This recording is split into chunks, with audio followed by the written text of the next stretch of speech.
सभी धर्म प्रेमी सज्जनों को सादर नमस्ते। साथियों, मैं सत्य प्रकाश आर्य अपने इस यूट्यूब चैनल पर इस स्वाध्याय सत्संग रूपी आध्यात्मिक चर्चा में आपका हार्दिक स्वागत करता हूं। साथियों, संतों की वाणी पर हम बात कर रहे हैं और संतों की वाणी की श्रृंखला में आज उस क्रमबद्धता के अनुसार आज वाणी लेते हैं धनी धर्मदास। क्या कहते हैं धनी धर्मदास जी? मेहरबान है साहिब मेरा, दिल भर दर्शन पाऊँ तेरा। मेहरबान है साहिब मेरा। जब आप उस परमात्मा के भक्ति रूप रस में डूबते हो, साथियों, इस भक्ति रस का इतना आनंद है कि सच में जब इसमें व्यक्ति डूबता है, मैं तो कहता हूँ आपको आपके पास ऐसे ही ईश्वर की कृपा हो जाए कि परमात्मा आपको पकड़ ले एक बार। इसमें मुझे महर्षि रमन के जो शब्द हैं ना, वो सबसे ज़्यादा ताकतवर इस दृष्टिकोण में ये लगते हैं शब्द कि कैसे पता लगे कौन आदमी भक्ति के मार्ग पे, सटीक भक्ति के मार्ग पे चल रहा है और कौन अभी वहाँ नहीं उस पर पहुँच पाया। तो जो बात कहते हैं ना कि जिस पर कृपा ईश्वर की हो जाए, ईश्वर उसी को पकड़ता है, उसके लिए पात्रता देखता है सबसे पहले ईश्वर। आप जो है ना, जो सबसे बड़ी उपलब्धि है, कहते हैं ना, छोटे छोटे कार्यों में व्यक्ति की पात्रता देखी जाती है कि आदमी इसके योग्य है कि नहीं।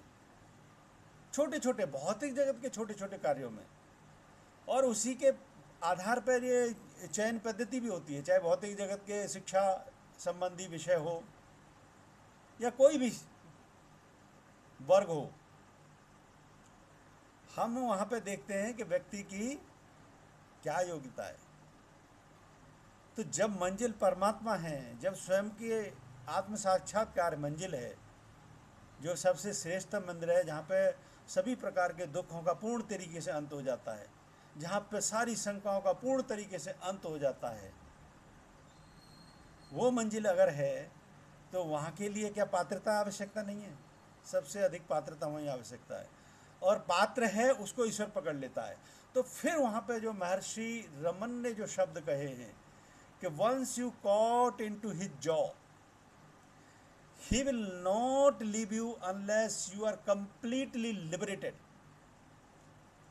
एक बार तुम उसके जबड़े में फंस गए, यानी यही पात्रता देखता है परमात्मा ने। एक बार अगर तुमको पकड़ लिया तो फिर वो तुमको कभी तब तक नहीं छोड़ेगा जब तक इस पूरे सारे झंझटों से, सारे जंजालों से, सारे प्रश्नों से, सारे वाद विवादों से पूरी तरीके से मुक्त नहीं कर देता।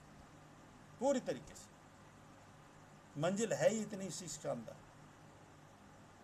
तो ये सबसे सटीक वर्ड है। एक बार तुम उसके जबड़े में आ गए, फिर वो तुमको नहीं छोड़ने वाला।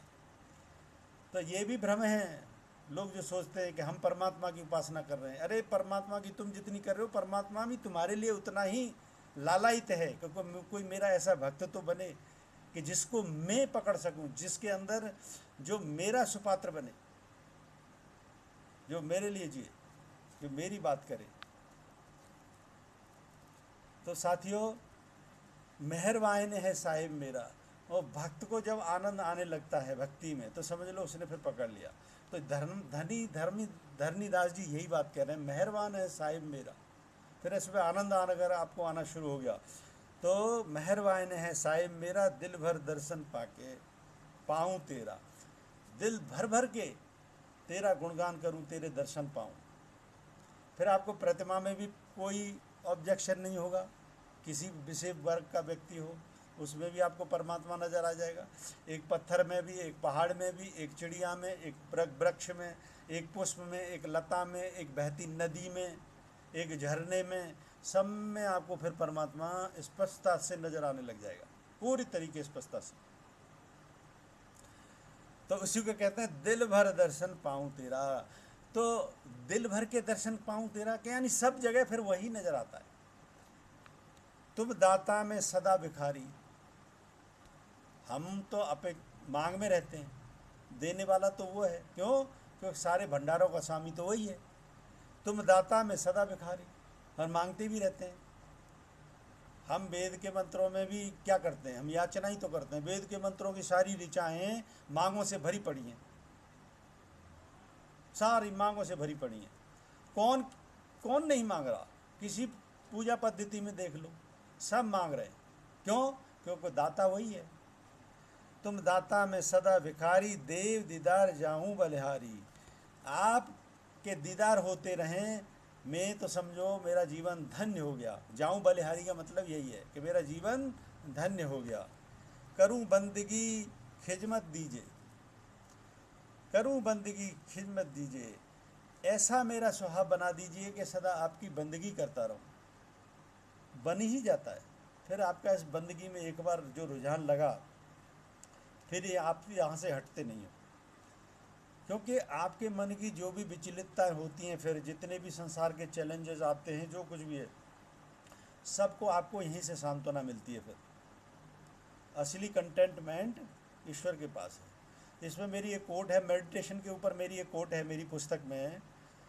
तो वो इतनी शानदार कोट है कि शायद उस तरह की डेफिनेशन कहीं दुनिया में नहीं दे रखी मेडिटेशन की। लिए हम मेडिटेशन क्यों करते हैं, मेडिटेशन की आवश्यकता क्यों है? परमात्मा का चिंतन भी तो मेडिटेशन ही है। क्योंकि उसमें आप जितने ज़्यादा विचलित हो,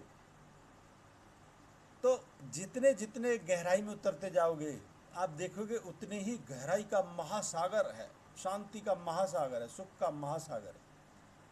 वहाँ आपको मेडिटेशन ही ले जाता है, केवल ध्यान अवस्था ही ले जाती है उन अवस्थाओं तक, और वहाँ से ही आप फिर ऊर्जान्वित होते हो। ये एनर्जी आपको कहाँ से मिलती है? वहीं से मिलती है। फिर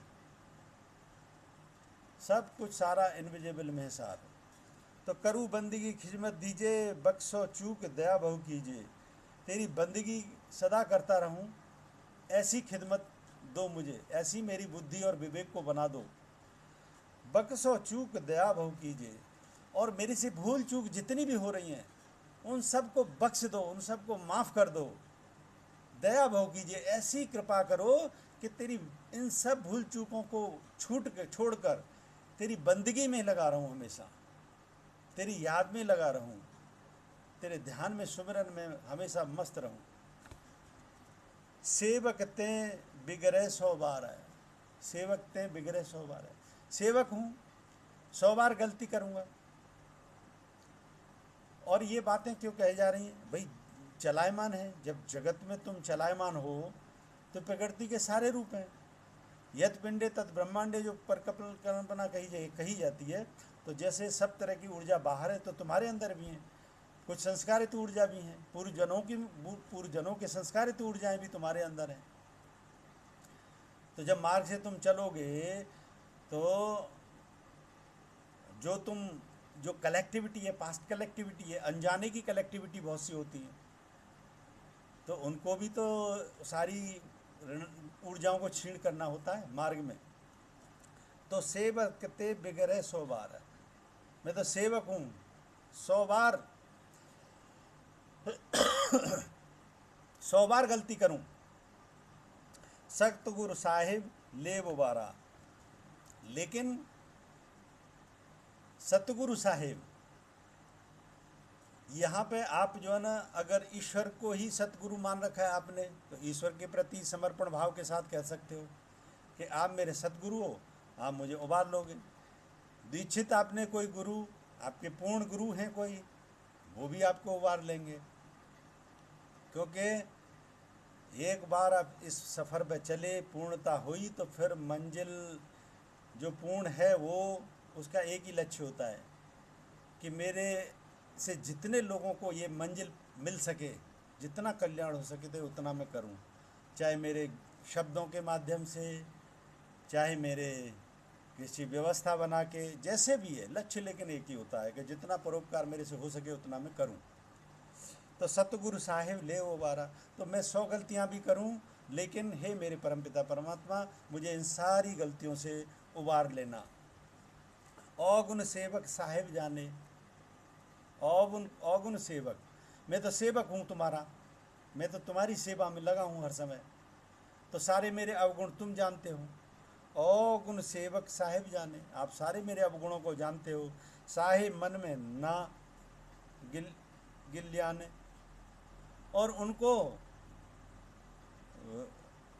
आप जो है ना अपने तक रखोगे नहीं, नहीं मेरी तरफ काउंट ही नहीं करते। यानी परमात्मा तो वो है जो सारी गलतियों को क्षमा करता रहता है, और हम क्षमा याचना मांगते भी इसलिए हैं। इस क्षमा याचना की भी प्रार्थनाएं हैं, कितनी सभी जगह आप देखोगे क्षमा याचना की भी प्रार्थना है कि हे प्रभु कोई गलती हुई हो उनको क्षमा करो। शुभ क्रिया भी हम करते हैं तो भी हम कहते हैं हे ईश्वर कोई गलती हो जाए उसे क्षमा करना। क्यों? क्योंकि हम सब अल्पज्ञ हैं, ईश्वर सर्वज्ञ है, पूर्ण है। तो अवगुण सेवक साहे जाने, तो मेरे तो अवगुण सब आप जानते हो प्रभु, साहिब मन में ना गिलाने, और इसीलिए उनको मेरे मन में भी ना रहें और आपके दृष्टि भाव में भी ना रहें, इसलिए उनको उनसे सबको मुझे पार निकालो। धर्मदास लय तुम्हारी पनाह, अगले पछले बकस गुनाह। धर्मदास ने तो आपकी पनाह ले ली है, आपकी शरण ले ली है। तो मैं पीछे जन्मों में कुछ करता आया हूँ, या पीछे कोई भी मेरे से इस जन्म में पीछे भी कोई काम हुए हैं, कुछ गलतियाँ हुई हैं, या आगे कभी कोई गलती हो, वो सब आपके सुपुर्द करता हूँ। मेरा जीवन आपको समर्पित है पूरी तरीके से। अगले पिछले सब गुनाह आपको समर्पित हैं, यानी जो पीछे हुए हैं आगे कुछ हों, सब कुछ आपको समर्पित है। धरनीदास तो आपको सारा जीवन समर्पित करता है। बड़े अच्छे भाव के साथ जो है ना धरनीदास जी का हमने ये प्रसंग पूरा किया। मुझे उम्मीद है ये चर्चा आपको बहुत पसंद आई होगी, क्योंकि संतों की वाणी में एक अलग ही रस होता है, एक अलग ही शैली होती है। और संतों की वाणी का वो रस क्या है, उसकी इस प्रकृति से कैसे तुलना की जाती है, परमात्मा के साथ कैसे तुलनात्मक उन शब्दों का चयन होता है, मेरी अपनी कोशिश रहती है कि उन उस प्रकार सी शैली में आपको मैं बता सकूं। और अब भी जो जैसा आनंद फिर मैं उन शब्दों के माध्यम से, यानी जो व्यक्ति की जो शैली आती है, यानी उस शैली का वो आनंद लेता है, तो मैं इन सब चीज़ों का आनंद लेता हूँ जो मैं बताता हूँ, तो वो आनंद आपको भी मिल सके, यही इच्छा के साथ मैं इस कार्य को कर रहा हूँ। मुझे उम्मीद है पंक्तियाँ अवश्य पसंद आई होंगी। पसंद आई तो मेरे वीडियो को लाइक करें, अधिक से अधिक इसको शेयर करें। शंका समाधान के लिए कोई प्रश्न है तो कमेंट बॉक्स में लिखें। बने रहें इसी प्रकार से मेरे साथ, बने रहने के लिए बहुत बहुत धन्यवाद। इत्योम सम नमस्ते।